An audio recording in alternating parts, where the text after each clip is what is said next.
Ayuguruye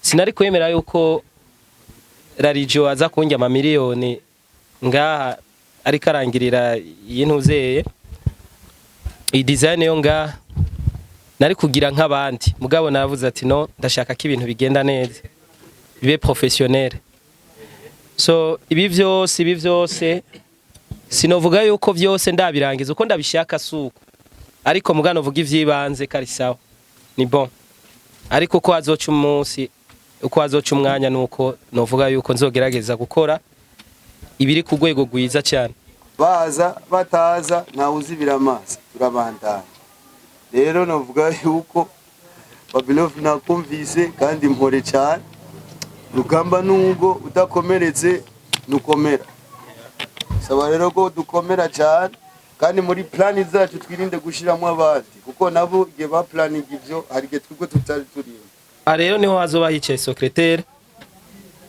ivyo bazokora murabona na kashe kihari hanyuma bintu vyose azovya registra ngaha umuntu azokwinjira hariya muri studio ari uko yahawe uruhusha ngaha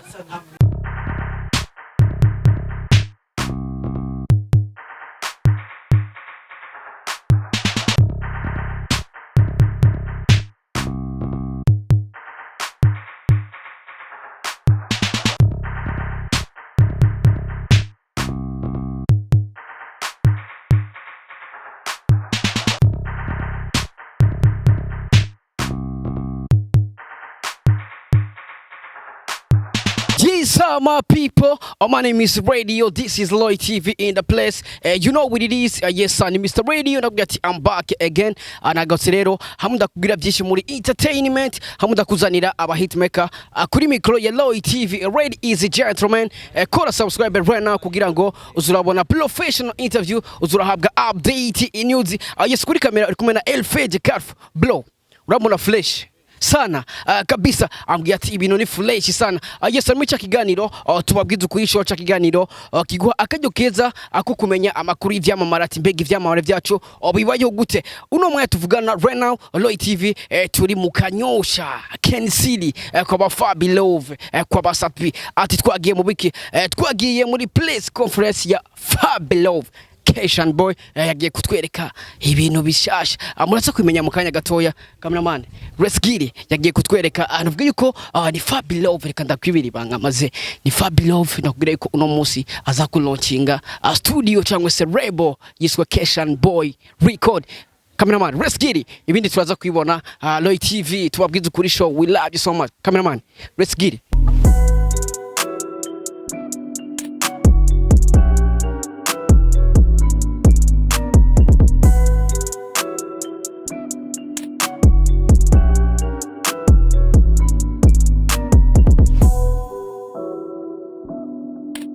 tugira amahoro kubera iyo ndamukanyo ndabizi yuko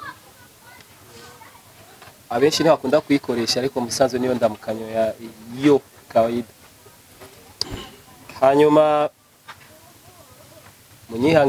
munyihanganire kandi kubera ko ijwi ntirimeze neza bivanye n'aka gripe nayo maze iminsi ngwaye ako turagerageza kugira twumvikana bwa mbere na mbere avaye ko shika iyo nshaka gushika kugira ngo uno munsi mumenye icyo nabatumiye ko nifuza yuko ntegezwa kwanza gushimira buri muntu wese ari ngaha mere kuri mwebwe ibimenyesha makuru hanyuma n'abandi bagenzi inshuti ndetse n'uwari wese ari ngaha kuby'impamvu yo kuraba biriko biraba ngaha biriko birakoreka ngaha hanyuma ishimire kandi na staff yanje ashoboye gukora bino bintu kugira ngo durinde dushika kuri uno munsi ako shimira umuntu wese uci yatereye kugira ngo uno munsi dushoboye kushika hanyuma ikintu cya mbere nagira mvuge ntangurira kwanza novuga kuri kahise kanje kuko kugira dushike muri kubu cyangwa muri kazoza no ko haba habayo kahise cya mbere na mbere nuko je nkitangura umuziki byari bigoye kuko nafise abagenzi banci intege bakavuga ati Fabilove ntushobora kuba umuhaperi ngo usumvye abandi bahaperi bo bahari ico gihe hariho abahaperi bari bazwi bavuga nka ba T-Max n'abandi batandukanye me jewe ndibuka ijambo nako nkavuga ati ndifuza kuzoba umuhaperi ngaha mu Burundi azwi cyane kandi afise icamaze canke afise ikindi kintu novuga yuko abandi bahaperi batazoba bafise nani mfitiye self confidence ariko iyo self confidence nayigira atandirimbo nimwe ndasohora ariko abanci intege nuko havamwo mu bagenzi bamwe mugabo sinovuga ngo hari kubera iki hari kubera ko babona kumenga ivyo bintu ntibibaho narakoze umuziki ndawubandanya ndatanga indirimbo ya mbere ndamenyekana abenshi barahazi ngaha kwa vyisi ibiteramo kutashobora gukora igiteramo ngaho ntarimo indirimbo ya mbere ndimbigira kabiri ndaduga intara za ruguru ndagenda ahantu hatandukanye gushikaho ngeze ku ndirimbo ya kane umugwi Peace and Love uza kundondera kugira dushobora gukorana indirimbo collab nyuma yaho narabandanya umuziki ariko ibibazo nagendagira navyo hari ku bibazo novuga vy'amamedi novuga yuko byari bigoye canke biragoye no munsi kuvuga ati ariho umujournaliste kana ceke imenyesha makuru kana coba cyaritanze kugira ngo Fabilove arinda shika kuri no munota ariko ayakunda kuvuga ati isorosoro rigwira iyo riroye novuga yuko harabaho bamwe bambera inshuti bakagerageza uburyo bwose kugira ngo ntibashobore gucikwa n'ibikorwa by'iwanje muri abo nabo bamwe bari muri mwebwe ndetse n'abandi batashoboye kwashika ngaha shimire umwe wese kumwete akora kugira ngo itaranzi zimwe ntizishoboye kuzimangana kuko hariho ibibazo tugenda turahura navyo kugira ngo dushoboye kuzimangana tuveho ariko Imana igakinga ariko iyo Mana nayo ica mu bantu abo bantu nawe ni mwebwe nyene so narabandanije umuziki ndagera kuri etape Sabi andondera mu ndirimbo yiwe Big Farias arandondera mu ndirimbo yiwe ndakora ibiteramo bitandukanye ndetse ndi n'umuhaperi novuga amaze kuja kuri stage international uno munota ndavuga nk'akaruye nka Sika mu gihe atabone muhaperi yari bwaje ubushimwe naraburonse kuva 2013 ariko naho ndiko ndavuga ivyo namye mpura n'ibibazo by'abantu bangwanye je rero harigeze aho nibaza ati peut-être yuko abona muri hip hop yuko tugira bijya bintu bita ama challenges ibintu bijya bitanga ama beef nibaza ati peut-être yuko bamwe banka bijya bintu ngira mu nyuma narahinduye ndarimba n'ibindi byose bitandukanye gushikaho ndirimba n'indirimbo ya gospel indirimbo y'Imana kugira ndabe vy'ukuri Yerema bijya bavuga yuko banka gupromotinga ziriya ko bazivuga biriya mugabo naho abandi babiririmba atakibazo ndarimba gospel kandi yo mu mpwe mubyo iyo ndirimbo nayiririmba mugo kubwira ati ninde muntu yoba yaritaye iyo ndirimbo kubera ivuga ubutumwa ninde abafana akenshi barakwirikira ivyo babumva hariya bamwe ariko simvuze bose bavuga ati Fabilove peut-être wo kubera ko usora indirimbo zimeze uku nico gituma ibi nibi muga nkabwira ati est-ce none ko ndabaha niza gospel je murazi yuko zaki wacu zose ndimbo zifite ubutumwa ndafite indimbo nyinshi zivuga ubutumwa nyinshi cyane mugabo ukabona ko hari utubazo tumwe tumwe. So igihe kimwe nara hasugoye mu muziki mwaka 2017 niho aho narimbiye gospel, ariko haraba abagenzi barambwira ati ikiriko kiragutera izo stress yo kiragutera kumva ko uheba umuziki ni kubera ko wagumye uraba abantu bo hirya no hino cyangwa uraba binyuma. Donc trasa carrière yawe uraba imbere. Rero ibindi vyose ubishire pembeni ariko uraba imbere. Chige vyaramfashije, narakoze ariko ndagira ibibazo, ibintu biriko biragenda neza, ndagira ibibazo by'abandi baririmbyi bagenzanje aho baza kwinjira muri staff yanje bakaza gukuramo abantu bababwira ngo menya yuko avuka ngaha DJ,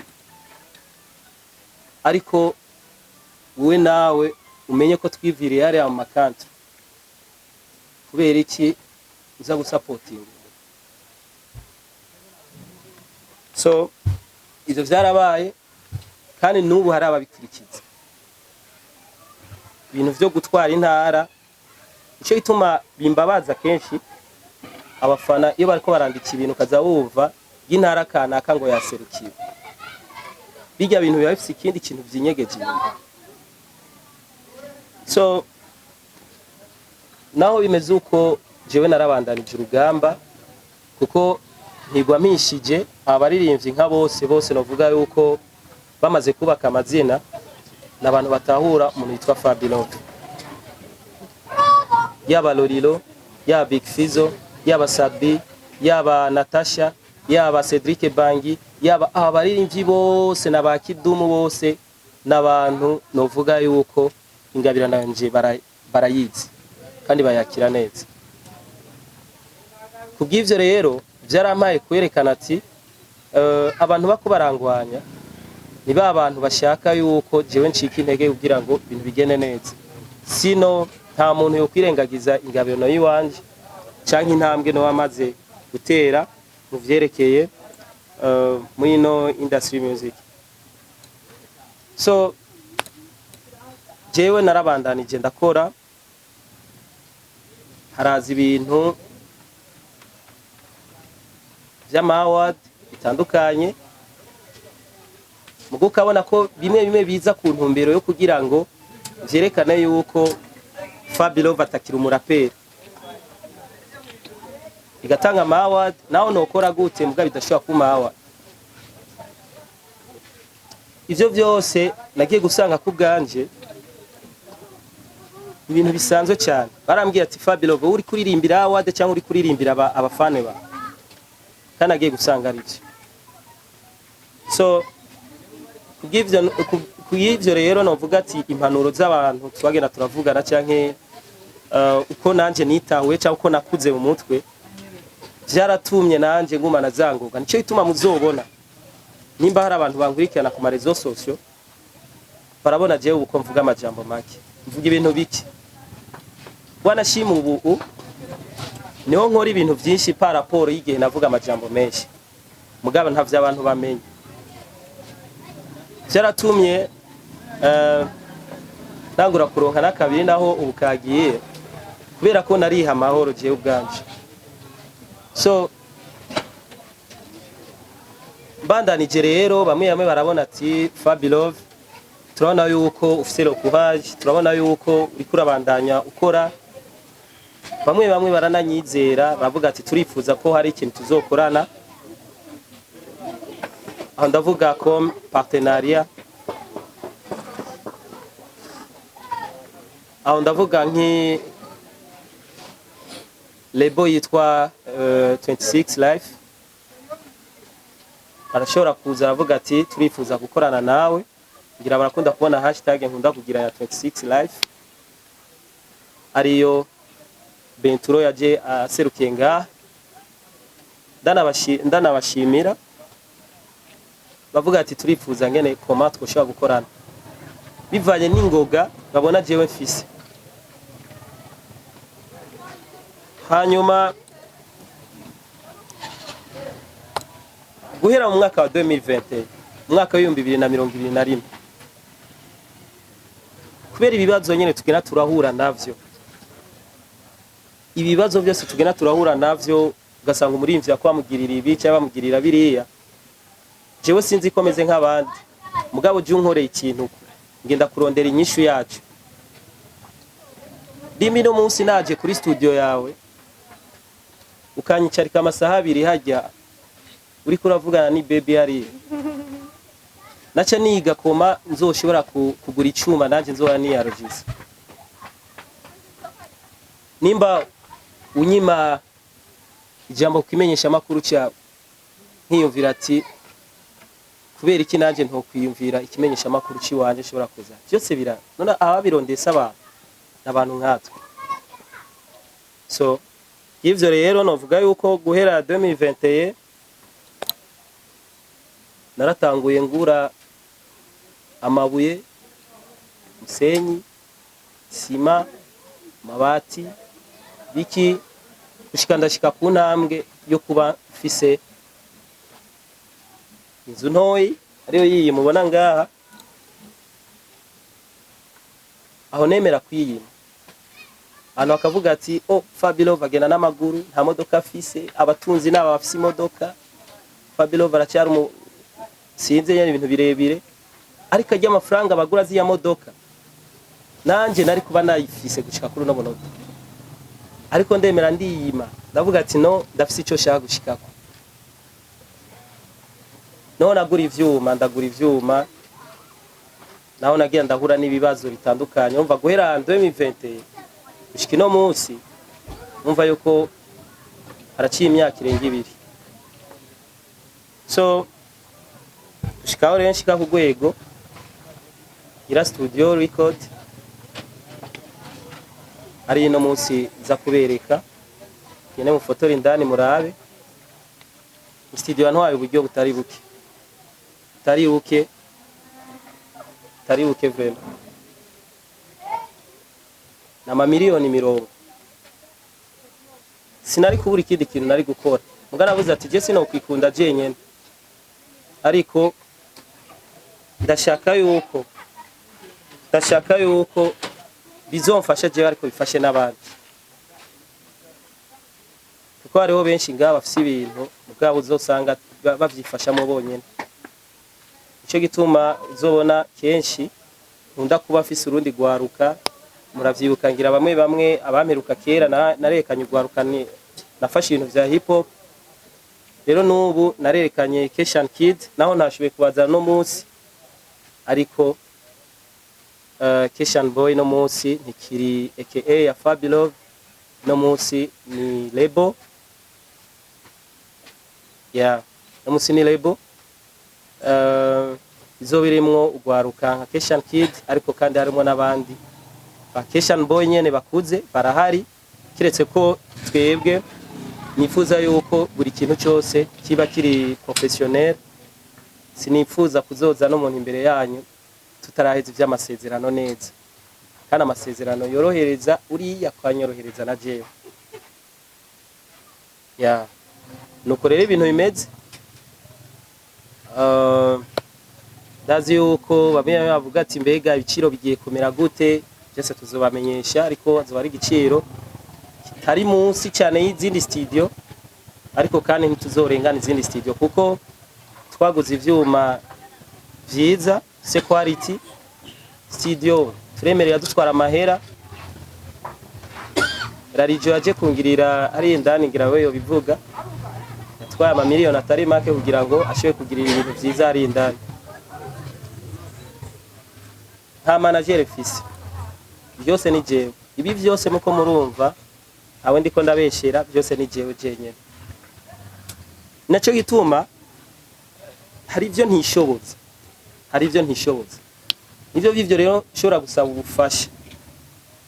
ubufasha rero n'ubuhe iyo mbwiye ibimenyesha makuru nkaza ndashaka mufashe muzoe muhari uwo munsi je naremeye nditanga ndiyima ndagira gute kugira ngo shobere nanje kuzobona cya kibazo mukunda kumbaza Fabilo mu muziki umaze kuhakura iki cyo kibazo kive Peut-être rero ko ari abakunda kugira ngo bazogume bambaza ico kibazo Fabilove wakuye iki mu muziki kugira ngo gusa bumve ko maramaye.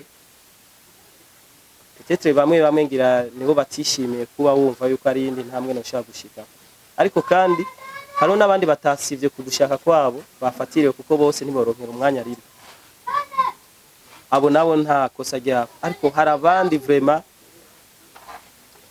muribaza umuntu deja novuga yuko gufata ugashira logo nga kuri ibashe misanze yategezwa kuba ari support fee, haba mu buryo bw'amafaranga ndetse n'ibindi. Ariko no babwiza ukuri vraiment izi logo ziri ngaha ngira aho havuyemo nka logo imwe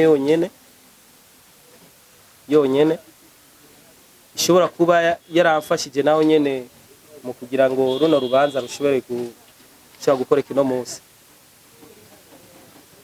Cyo navyo ndabishimira kuri 26 live. Abasigaye bose no kuri twara presence amalogo ngaho. Ego hariho logo umuntu yitwa company yitwa Yo Gift, namushimira Messi yari hariya yaramfashije cyane ku bintu bimwe kuko ni nawe yakoze iyi bash, aracyari umujene ariko murabona ko akora ibintu byiza cyane. Muraza kubona n'ifoto iri haje indani byose niwe yabidesigninze ya rero nawe nyene bimwe yazaranyorohereza mu tuntu tumwe kugira ngo bikunde dushoye gukorana neza shike kuri iki gikorwa. So rero Jama Media nagira ndababwire kantu kamwe, byukuri mwebwe mukorera umuziki w'u Burundi ntabwo mukorera w'abanyamahanga. Abanyamahanga baza ngaha kubera twebwe tuhari, nta munyamahanga yoza ngaha atamuziki ngaha mu Burundi uhari. Iyo umuntu abatuye igisabo, iyo umuntu abatuye kubabwira ati ndifuza ko mufasha iki n'iki, uragikora kuko kenshi iyo igihe wari muhira waravuga ati mana uzofashe ndonka akazi no munsi wa karonse, muga muri ako kazi waronse uri kugakora nabi, donc uri kwakora ibintu bitaguhesha icyubahiro canke biguheshe iteka. Nicyo gihe rero nibaza yuko inyishu si jewe, inyishu ni Imana. Nicyo gituma rero ama media ashobora kuba ataje zimwe nandabizi ko zitoza, bamwe nandabazi twarapfuye gushiraho ngaho kugira ngo dupodore nyene iki kintu nyene gise neza, kugira naje ko Kshan boy yonyene kugira ngo twerekane n'abanyamahanga yuko ibintu bimeze neza, ariko ibintu ntabwo bimeze neza. Ibiganiro byose maze gukora hari umunsi murumva jewe nishura umuntu uko nishaki, umenyesha makuru uko nishaki, ariko ababishura nabi ndazi nibo muha power. Hari umunsi murumva jewe vraiment ndiko ndasuzugura ibimenyesha makuru ngo iki mugabo hari abafise ama TV bakorera kumenyesha makuru bakorera ko biri limite, mugabo je ndarengera ivyo, arengera izina giwanje muga nkavuga ati namutoye turashaka gukorana. Bamwe boshigira intahe, hariho n'abapeti nigeze gukura hariya no kongira bataje ngaha nakuye Bubanza bakoresha telefone, appareil ya telefone, bakoresha telefone vyose, micro telefone, gufata amasanamu telefone. Muga ndababwira ati nimukotesha agakamera hanyuma uzoze ngaha dukorana ikiganiro ngaha. Nta mustare numwe bari bwigire bakorana, twakorana ikiganiro akora jugumira hamwe numva nyene ngize ikigo, ariko no munsi bari mu bandi. Hari n'abandi benshi twagiye turakorana ntaravye izina giwanje, mugara baririmbyi benshi ngaha abanza kuraba wariwe ikimenyesha makuru ndi sure certain yuko ngaha namwe bwe ngaha mubazi abaririmbyi adashaka kubaha ibiganiro. none nuko je nanje ntugara none nisha igihangange tutaragendana ngaha niya stage ntarashika ko ngaha ndetse bamwe ko nabatanze ko ama stage amwe ngaha ku yaro ama award natango kwaronka kuva 2013 kubira iki nanje ntifata nk'abandi banuze bon ivyo ntacyo nagenda babwira ati imenyesha makuru mwebwe murafise kujana ibintu neza cyangwa mukabijana nabi ya byose mwafise mu maboko rero jewe Fabilove ntabwo tuzigira tugwana namwe kwa nta n'inguvu zanyu fise vraiment zo kugira ariko hajya iyo umuntu ahoze asumba ujya umuntu aba ariko aravuga je ndahoze vraiment kandi ubu nta majambo menshi muzonyumva muzobona ibikorwa gusa ariko ndinze mvuga ebara muzonyumva ko navuze kweri mugabo numva umenga nzoshima gukoresha ibikorwa gusumba amajambo so hanyuma ndafise abantu naho no munsi n'abashitsi no munsi ibikorwa sindavyikorana byenyene ndafise abantu bagenda baranyunganira mu kuntigitira ibi na biriya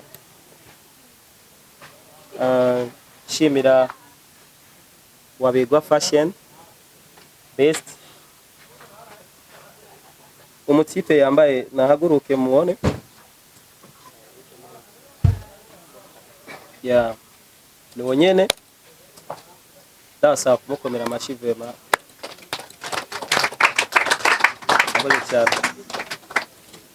ufata ikibanza cyawe so uwo murakunda kubona hashtag nkunda kugira General staff iza kumpindurira buri kintu cyose uko nahora nkora ibintu byose tubihindure donc udukora ukundi gushasha nimba hari umuririmbyi azoza avuga sukwiyemera nimba azoza umuririmbyi avuga ati je ndashaka kwambara mbegwe kuruta abandi uba mwishe nibaza ko bizoba bikuza umutipe vraiment aritaho aranyitaho kugira ngo ibintu bigende neza hanyuma ikindi kintu nacyo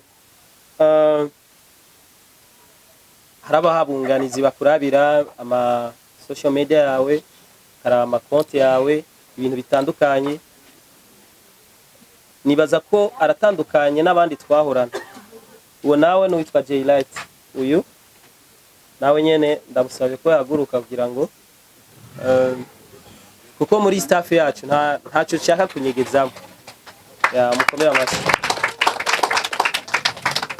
murakoze hanyuma ubu nawe navuga yuko yaramfashije ikintu kinini cyane kuko jewe abo twakorana kare barangyamira cyane bon reka nkoresha iryo jambo ariko sinzi ko aryo nayigukoresha navuga yuko byarantangaza kubona YouTube channel yanje idashobora kuduga cyangwa ibe monetize nkavuga ati ibintu ntibibaho ibishoboka dumustar ibibaho urumva kumbe hasanga hari ibintu bimwe kumbure mu bumenyi cyangwa ibiki mugabo aho mpindure nkashiraho uyu mu masaha dakwira na 28 channel yanje yabaye monetize napfuye guhindura gusa TikTok masaha adashika na 28 channel yanje yari irekuwe ibintu byose bigenda neza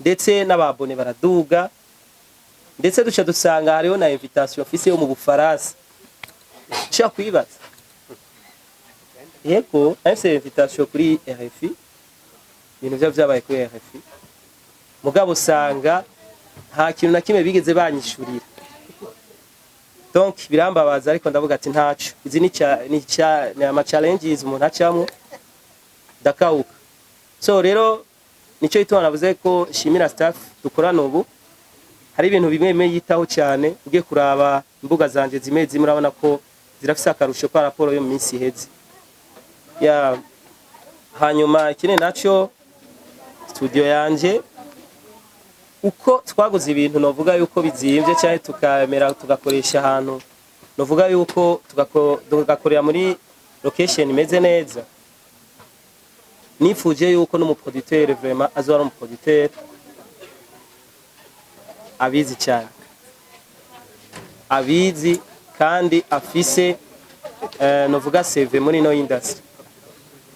Uwo nawe si uwundi mugira nkoreye indirimbo yitwa Master, ankoreye ntaco wanze, nankoreye indirimbo yitwa King, yankoreye n'izindi nyinshi ndetse harimo ni nyinshi yakoreye ba Sadi n'abandi batandukanye. Uwo nawe si uwundi yitwa DJ4, ne mu producteur novuga yuko tugiye gukorana ngaho. Umuproducteur novuga yuko azi gukora style zitandukanye kuko ndafise abandi benshi babagenzi mugabo usanga bari duwe mu kintu kimwe. Mugabo we style zose vraiment muzovyumva, hari nizo twabitse twabaye turakora bien ava, muzozumva uzokumva yuko ari umuproducteur vraiment azi ico bita production. Ivyanyoroheye kuko vyose ivyo twakoze vyose ni ibintu novuga yuko bizimvye, ariko muga twashatse twavuze ati akeza karigura. Ariko ndifuza yuko mwe bwimenyesha makuru twokorana kuko ibi naho twokora ibimeze gute tutari kumwe namwe biragoye uko bishobora gushika ahantu heza.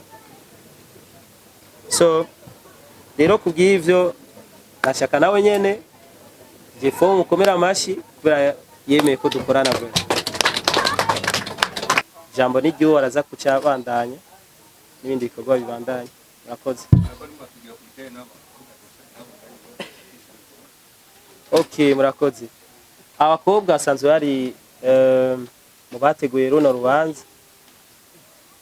Ya bari mu bateguye runo rubanza ndetse nawe bari muri staff yanjye. Ego. Ya. Ibibazo biraza kuza après. Ariko ni bon. Turi jambo niko. Mikro ziranyuma. Mahoro Imana bane namwe. Nazera abantu benshi batangaye kumbona ngaho ikiyo birati Turo bareka kodi kinga umuririmbyi. Ariko uko biba biri naho tuba turabaririmbyi tuba dufise ibintu byinshi dufashije mu buzima bw'igihugu n'ubuzima bw'umuziki. Ejendi ngangu serukiye 26 live ndibaza byama byabaye indirimbo yanjye shasha mwarayibonye gusa bivaye nuko twebwe tugenda dukoresha ibintu procedure ku mwanya wabyo kuyibona ntibyari bihagije ariko twari tuzi ko ari igihe kizoshika kandi ari n'igihe ciza kizoshika ngo tubabwire yariyo ariko n'umwanya mwiza wo kubabwira 26 novuga ko ni company si lebo gusa company izoba ifise ibintu byinshi ikora muri entertainment hamwe no mu buzima bw'igihugu busanzwe ariko muri entertainment izoba ifise media kandi izoba ifise na label mu buzima busanzwe izoba ifise n'ibindi bifasha bene gihugu nka fondation cyangwa ibindi ariko ko turi muri entertainment tuvugira mu ruhande rwa entertainment so nka jewe ko ndakorana nayo ihagarikiye ibikorwa byanje I think yuko ihagarikiye na bimwe mu bikorwa bya Fabulous rero navuye yuko muri no mwanya iri kirakora yinvestisa kandi ikorera muri music aho vuba cyane nayo igiye kugira launch yayo kugira ngo muyimenye neza rero 26 n'abantu baciye mu buzima abana benshi b'ikinyafrika ducamwo usanga twagiye dukurira mu miryango usanga nta mikoro menshi rimwe na rimwe usanga dusangira icyumba n'ivyombo cyangwa n'abashiki bacu ariko dufise ingoga n'umwete w'ikintu tuzoshika ko muri kazoza bivuye ku mpano zacu rero nk'umwe yaciye muri ubwo buzima yashoboye kunga abandi cyangwa yashoboye kubona urundi rwaruka rwinshi aravuga ni gute twofata impano zacu kugira ngo tuzishire hamwe ejo zizotunga imiryango yacu bamama bacu abana bacu ari abantu benshi bazobaho kubera twebwe rero niyo mpamvu yafashe uwo mugambi wo kugira dushire hamwe ingufu zacu abaririmbyi hari abaririmbyi bazoronka icyo bakora, hariho abajournaliste bazoronka icyo bakora, hari abambika abantu bazoronka icyo bakora, hari abajejwe kugenzura imbuga bazoronka icyo bakora, hari abaproducteur bazoronka icyo bakora. So rero novuga yuko mu majambo make 26 ni kintu kije gufasha muri industry ku bantu badafise icyo bahora bifashije ko. Ariko rero uko Fabio yabivuze, ingufu za mbere nago dukora ikintu kugira ngo twitegeke abandi bazoza kudufasha. Oya, ahubwo abandi bantu baza bunganira ibyo twavuze, kuko nitwe tuba dufise fondation kandi nitwe tuba dufise vision yo tuca. Baza bataza nta uzibira amazi, turabandanya. Rero navuga yuko Fabio nakumvise kandi mpore cyane. Rugamba nubwo udakomeretse nukomera. Saba rero ko dukomera cyane, kandi muri plan zacu twirinde gushiramo abandi, kuko nabo igihe ba planning ivyo hari igihe twiko tutari turimo. Ariko turifuza yuko ahubwo dufashe media zihari kugurura izindi media zizo kuzifasha, kuko uwo si umwuga w'umuntu umwe, kandi nkuko babivuze turabishobora. Rero ikashime ijambo mu mpaye, shimire n'ibimenyesha makuru n'abantu bose mukora ibishoboka byose kugira ngo mufashe no muziki mutaravye nkunzi mutaravye nde, ariko murabe ko tuko turakorera igihugu n'umuziki wacu. Rero mu byo bari bandungikanye mu muryango wa 36 byari ibyo, kandi n'ikindi bari bambwiye ati reka tubakeze tumukeze Fabio kuri no namwe, twese tumukomera amashyi bose. Imana ibahezagire, murakoze ku ijambo.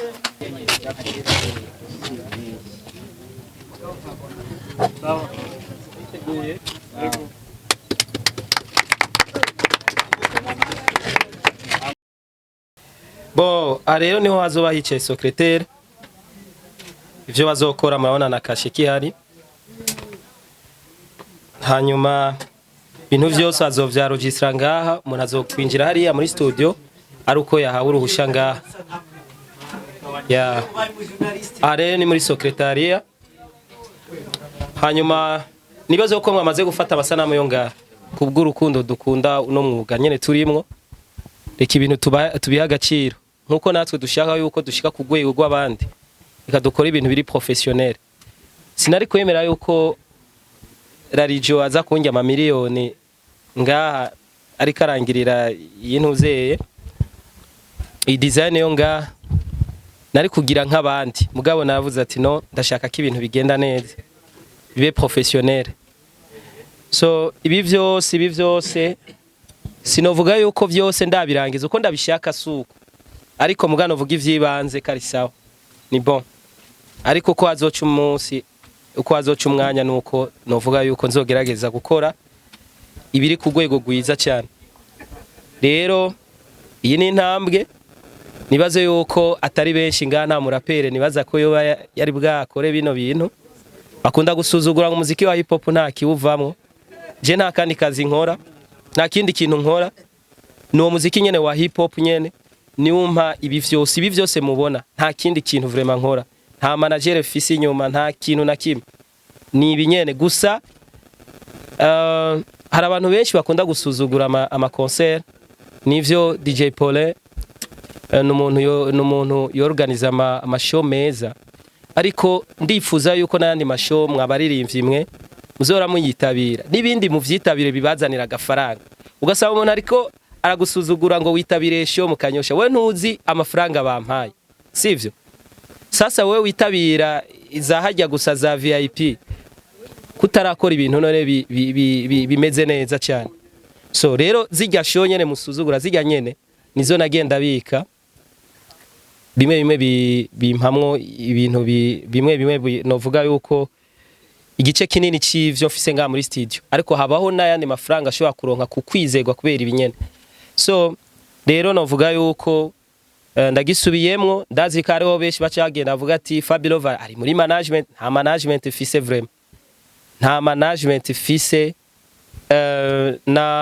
26 life turiko dukorana nka partenariat, turafise ivyo dukoranamwo atari muri ubwo buryo mwibaza bw'amafaranga. Ndazi bamwe ko baca bagenda bavuga ati Fabilove tugiye kugira ibi nibi kubera ko araronka amafaranga. Ariko ndashima ico bamfashije kugira runo rubanza rushoboke. So rero kubw'ivyo ibi nivyo maze gushikako, nibaze yuko muzovuga ico mwabonye, mutazovuga inkuru mbarirano. Murakoze.